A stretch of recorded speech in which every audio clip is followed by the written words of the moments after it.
नागपुरातल्या मनीष नगरातील ओयो हॉटेलमध्ये सुरू असलेल्या देहव्यवसायाचा गुन्हे शाखा युनिट क्रमांक 4च्या पथकानं पर्दाफाश केलाय। इथं केलेल्या छापेमार कारवाईत एका अल्पवयीन मुलीची सुटका करण्यात आली असून तिघांना अटक करण्यात आली आहे।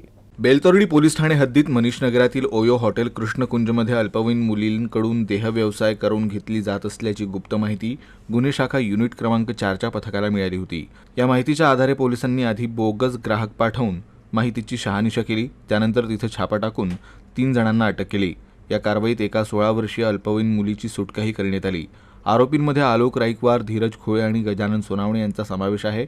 पोलिसांनी सुटका केलेल्या अल्पवयीन मुलीची चौकशी केली असता आलोक राईकवार यानं तिला पैशांचा आमिष दाखवून देहव्यवसायात आणल्याचं सांगितलं।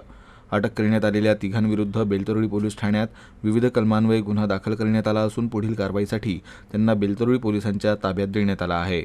याशिवाय सुटका करण्यात आलेल्या अल्पवयीन मुलीची सुधारगृहात रवानगी करण्यात आली आहे।